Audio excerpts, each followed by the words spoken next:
എടാ, നീ നാട് നശിപ്പിക്കും. നീ എന്നെ ഇവിടെ എല്ലാം നശിപ്പിക്കും. അല്ല പട്ടി. അടിക്കല്ലേ?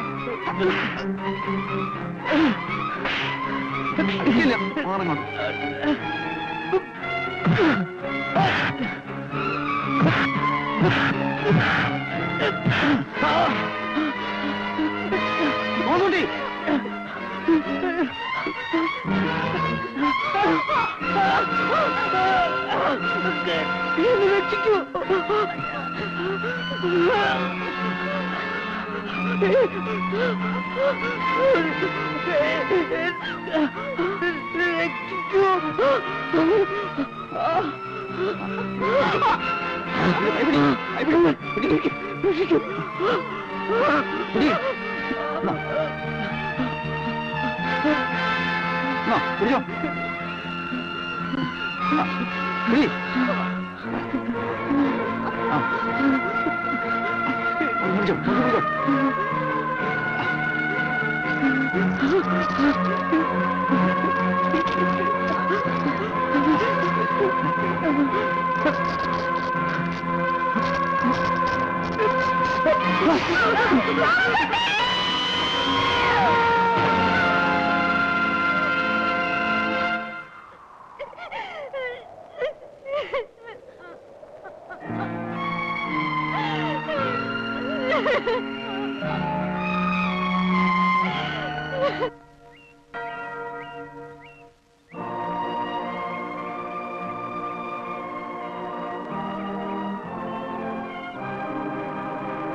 ഒരു സംശയമില്ല, അപകടം പറ്റിയതെന്ന് എല്ലാരും പറയണ. ചിലര് ആത്മഹത്യയെന്നും പറയുന്നുണ്ട്. തോമസ് കുട്ടിക്ക് ശത്രുക്കൾ ആരുമില്ല. പോലീസിനോട് നിനക്ക് പറയാറുന്നില്ലേ ഞാനാണ്? മനഃപൂർവ്വമല്ലല്ലോ, പറ്റിപ്പോയതല്ലേ. എന്നാലും പറയായിരുന്നു. പറഞ്ഞ നിങ്ങളെ പോലീസ് പിടിച്ച തോമസ് കുട്ടി ജീവിച്ചു വരുമോ? പിന്നെ നിങ്ങൾ ജയിലിൽ പോയാ പുലി ഇറങ്ങി ആരാ കൊല്ല? കാണണം തോന്നുമ്പോ ഞാൻ എങ്ങനെ കാണാ? ഒന്നും ആലോചിച്ച് വിഷമിക്കണ്ട.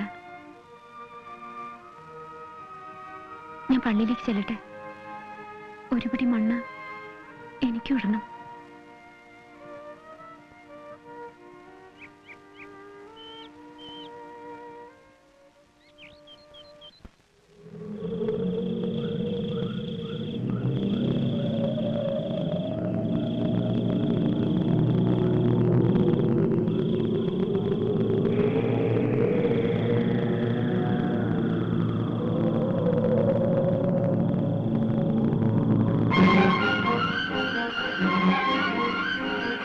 നശിപ്പിച്ചു അല്ലടാ?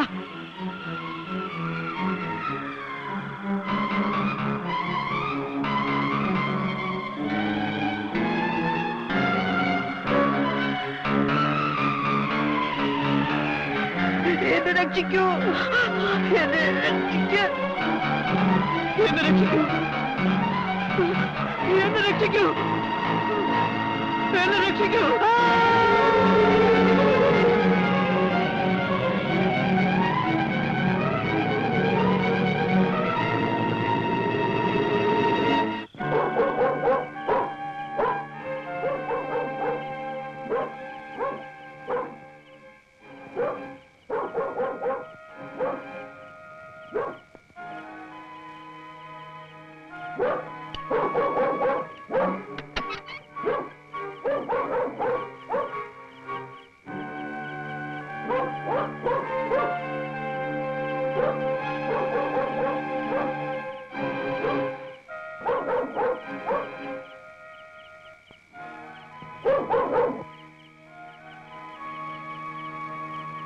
കള്ളും കുടിച്ച് ഇവിടെ വന്നാ കിടക്കണേ? ഇറങ്ങി പോടാ. അച്ഛോ, എനിക്കൊന്ന് കുമ്പസാരിക്കണം. കുമ്പസാരിക്കേ? നീയാ ആ കാര്യങ്ങളൊക്കെ മനുഷ്യന്മാർക്ക് പറഞ്ഞിട്ടുള്ള? ഒരു തുള്ളി ഞാൻ കുടിച്ചിട്ടില്ല അച്ഛോ. എനിക്കെല്ലാം ഏറ്റു പറയണം. നാളെ കാലത്തെ വാ. പാതിരാത്രിക്കല്ലേ മനുഷ്യനെ ബുദ്ധിമുട്ടിക്കാൻ. നേരം വെളുക്കാൻ കാത്ത ഞാൻ ചങ്ക് പൊട്ടി ചത്തുവോ? ഉള്ളിൽ കിടന്നിങ്ങനെ തെങ്ങുക. തോമസ് കൂടി ചത്തതല്ല അച്ചോ, ഞാൻ കൊന്നതാ. തള്ളിയിട്ട് കൊന്നതാ.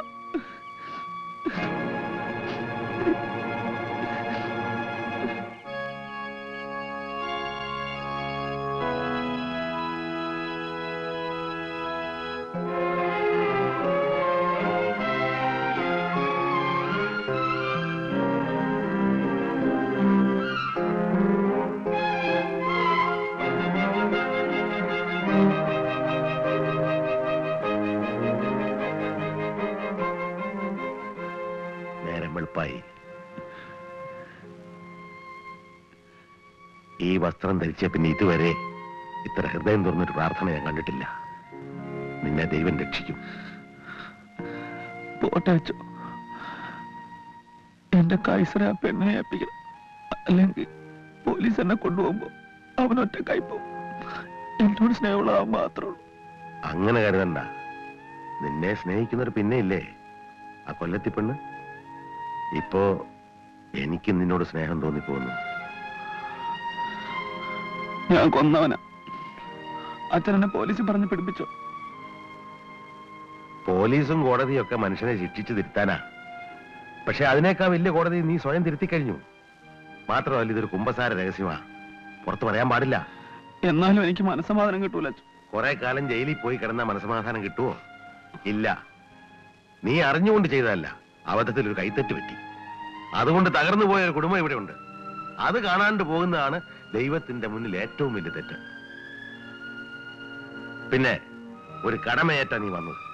അതും മറന്ന് നാട്ടുകാരുടെ മുഴുവൻ ശാപവും തലയിലേറ്റി പാവപ്പെട്ട ഒരു കുടുംബത്തെ അനാഥമാക്കിയിട്ട് ഏത് നരകശിക്ഷ അനുഭവിച്ചാലും നിനക്ക് സമാധാനം കിട്ടുമോ?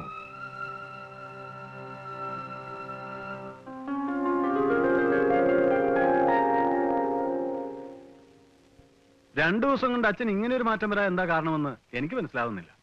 100 കൊല്ലം ശ്രമിച്ചാലും ചിലരെ മനസ്സിലാക്കാൻ പറ്റില്ല.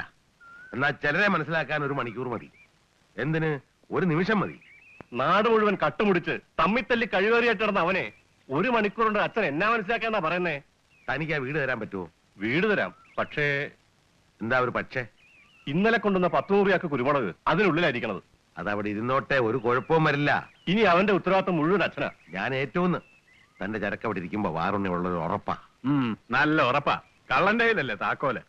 അല്ലപ്പാ, ഇത്തിരി മനുഷ്യത്വം ഉണ്ടെങ്കിൽ കാവലിന് ബെസ്റ്റ് കള്ളനാണ്.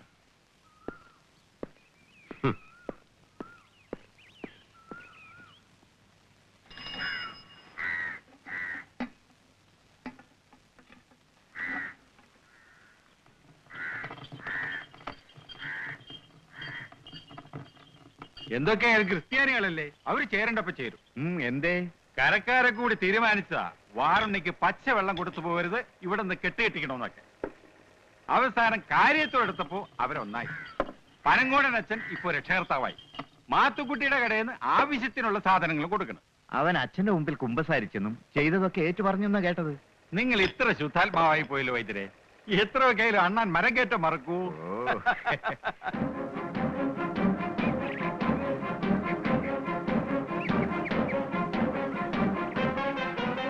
എല്ലാരും കൂടെ എന്താ വിശേഷിച്ച്? വിശേഷിച്ചൊന്നുമില്ല. അച്ഛൻ അറിയാവുന്ന കാര്യം തന്നെ. വാറുണ്ണിയെ വീണ്ടും ഇവിടെ താമസിപ്പിക്കാൻ മുൻകൈ എടുത്ത അച്ഛനാണോ? അതെ. അച്ഛൻ ഇത് എന്നാ വിചാരിച്ച? ഈ നാട്ടിൽ ഞങ്ങൾക്ക് മനസമാധാനത്തോടെ ജീവിക്കണ്ടായോ? കുഞ്ഞച്ചൻ തന്നെയാണോ ഈ പറയുന്നത്? നീയാണോ ഈ നാട്ടിലെ സമാധാന പാലകൻ? എടാ, ആദ്യം നീ നന്നാക്. രണ്ടു കാലിലും ആനമന്തുള്ളവൻ ഉണ്ണിമന്തുള്ളവനെ മന്താന്ന് വിളിക്കരുത്. ആ കള്ള നായിന്റെ മോനെ നാട്ടിൽ നിന്ന് പറഞ്ഞു വെച്ചിട്ടില്ലെങ്കിൽ ഈ നാടൻ കുട്ടിച്ചോറാക്കൂ. അവൻ ഇവിടെ കാട്ടിക്കൂട്ടിയതെല്ലാം അച്ഛൻ അറിയാം. നായാട്ടുകാരെ നമുക്ക് വേറെയും കിട്ടില്ലേ? വക്കീലെ, ഒരു മനുഷ്യനെ ചീത്ത എന്ന് പറഞ്ഞ് തള്ളിക്കണ എളുപ്പമാ. എനിക്ക് നിങ്ങൾക്കും എല്ലാവരും പ്രശ്നങ്ങൾ ഉണ്ടാക്കിയിട്ടുണ്ട്. പക്ഷെ ഇപ്പൊ അവനൊരു പുതിയ മനുഷ്യനാ. നന്നാകാൻ ആഗ്രഹമുണ്ടെങ്കിൽ നമുക്കൊരു അവസരം കൊടുത്തൂടെ? നിങ്ങൾക്ക് എന്തിന്റെ വിരാന്താണ് അച്ഛോ? പത്തിന്റെ വാല് ഓടക്കോലിട്ട് നിവർത്തി നോക്കുകയാണ് അച്ഛൻ. ചിലപ്പോ നിവർന്നാലോ? ആ നിവർത്തി നോക്കി. ഒരു കാര്യം പറഞ്ഞേക്കാം, ഇനി അവൻ എന്ത് തോന്നിവാസം കാട്ടിയാൽ അച്ഛൻ സമാനം പറയേണ്ടി വരും. സമ്മതിച്ചു. അച്ഛന് പള്ളിക്കാരിയെ നോക്കിയാ പോരായോ? ഈ കണ്ണി കണ്ടവനെയൊക്കെ നന്നാക്കാനും കുഞ്ഞാടുകളാക്കാനും പോകുന്നത് എന്തിനാണ് അച്ഛോ? അത് ഞാൻ തീരുമാനിച്ചോളാം. പഴയ സ്വഭാവം എന്റെ അടുത്ത് കാണിച്ചാൽ ഇനിയും ഞാൻ വിടത്തില്ല. ഇത്രയും നാള് ഞാൻ അങ്ങ് ക്ഷമിച്ചു. ഇനി പണ്ടത്തിന് ഞാൻ കത്തി കയറ്റും. ഈ കൂട്ടുകെട്ട് അച്ഛന് ചീത്തപ്പേരുണ്ടാക്കും. അച്ഛന് മാത്രമല്ല, പള്ളിക്കും ക്രിസ്ത്യാനികൾക്കും എല്ലാം.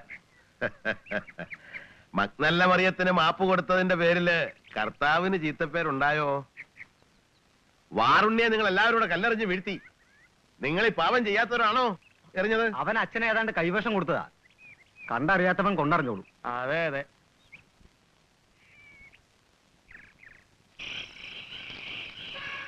എല്ലാരും പറയണ എന്നെ വീണ്ടും ഇവിടെ താമസിപ്പിക്കണ മണ്ടത്തരമാണെന്നാ. പറഞ്ഞവരെല്ലാം ഞാൻ വെല്ലുവിളിക്കുകയും ചെയ്തിട്ടുണ്ട്. പഴയ സ്വഭാവം നീ ഇനിയും തുടങ്ങുമോ? ഇല്ല. ഇത്രയും കാലം നിനക്ക് എന്തും ചെയ്യാം.